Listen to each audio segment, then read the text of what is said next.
हर हर महादेव। जन्म कुंडली आपकी विश्लेषण हमारा प्रोग्राम में आप सभी का स्वागत है। आज इस प्रोग्राम में हम केतु से संबंधित चर्चा करने जा रहे हैं। यदि जन्म कुंडली में केतु भाग्य भाव में नीच के होकर बैठे होते हैं तब इनका प्रभाव जातक के जीवन में कैसा होता है। विशेषकर केतु का ध्यान देंगे। मिथुन राशि में केतु नीच के होते हैं, धनु राशि में उच्च के होते हैं। यदि मिथुन राशि में नीच को के भाग्य भाव में बैठ जाएं तब ये केवल एक भाव को ही पीड़ित नहीं करते, अपितु ये 3 भाव को और पीड़ित करते हैं। ज्योतिष शास्त्र में सभी ग्रहों को दृष्टि का वरदान प्राप्त है, ठीक उसी प्रकार केतु को भी 5, 7, 9 इन 3 दृष्टियों का वरदान प्राप्त है। तो केवल ये भाग्य भाव में बैठने से भाग्य भाव को ही पीड़ित नहीं करेंगे, अपितु 5, 7, 9 इन 3 दृष्टियों से जिस भाव में डाल रहे हैं उन भाव को भी ये पीड़ित करेंगे। अब ध्यान से सुनेंगे। सबसे पहली बात, जिस घर में विराजमान है वो भाग्य भाव का है। ऐसा व्यक्ति मेहनत बहुत करता है लेकिन सफलता इसको नहीं मिल पाती है। ऐसा व्यक्ति किसी भी फील्ड में किसी के साथ भी लगा दीजिए, ताबड़तोड़ मेहनत करता है और कभी भी मेहनत करने में कोई चोरी नहीं करता, परंतु दुर्भाग्य ऐसा होता है कि मेहनत के कंपैरिजन सफलता इसको नहीं मिल पाती। दुर्भाग्यवश मैं ये कह सकता हूं, मेहनत अकॉर्डिंग 50% भी सेटिस्फैक्शन इसको नहीं मिल पाता है। अब इनकी प्रथम दृष्टि की बात करते हैं तो वो केंद्र में जाती है, यानी जीवन देने वाले घर में जाती है, जीवन चलने वाले घर में जाती है। ऐसे व्यक्ति का जीवन सरल नहीं होता है। ऐसे व्यक्ति के जीवन में अधिक कठिनाई होती है। किसी भी कार्य में आगे बढ़ने से पहले बहुत ज्यादा विपरीत परिस्थिति में होता है कि कार्य करूं कि नहीं करूं, किसके साथ करूं किसके साथ नहीं करूं, और निर्णय लेने के पश्चात भी ऐसे व्यक्ति को अपने निर्णय गलत लगने लग जाते हैं कि मैंने गलत कर लिया। दुर्भाग्यवश कई बार ऐसा भी होता है कि ऐसे जातक के गलत संगत भी हो जाती है, जिसमें गलत खानपीन और गलत आदतों का अधीन भी हो जाता है।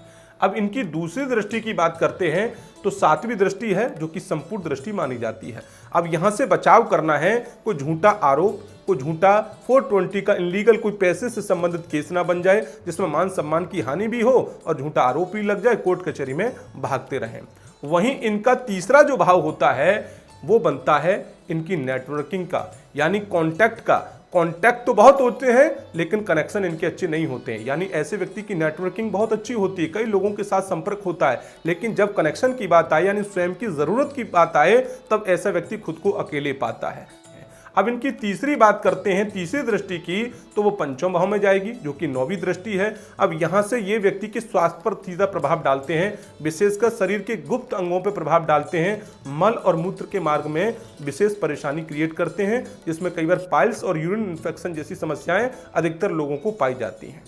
वहीं ये शिक्षा का भाव भी होता है। ऐसी स्थिति में जातक की शिक्षा बीच में गैप हो जाती है, कई बार जिम्मेदारी आ जाती है, ऐसी स्थिति बन जाती है कि इसकी शिक्षा गैप हो जाए, पढ़ाई आदि अधूरी रह जाती है।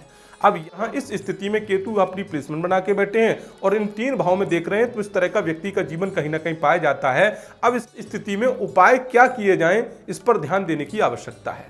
सर्वप्रथम भगवान सूर्य को धूर्वा डालकर अर्घ दिया जाए, कुछ आसन पर विराजमान होकर 108 बार केतु के बीज मंत्र का जप किया जाए, और बुधवार के दिन समय निकाल कर, क्योंकि मिथुन राशि में ये नीच के होते हैं और मिथुन राशि बुध की राशि है, तो बुधवार के दिन जातक को समय निकालकर 6 और 8 बजे के बीच में गाय को हरे चारे का दान कराना चाहिए। ऐसा करने से व्यक्ति को सफलता प्राप्त होती है। अब यहाँ समय की बात की यदि 6 से 8 के बीच में, तो हो सकता है आपके मन में इस तरह का संशय हो कि 6 से 8 के बीच में कौन खिलाएगा।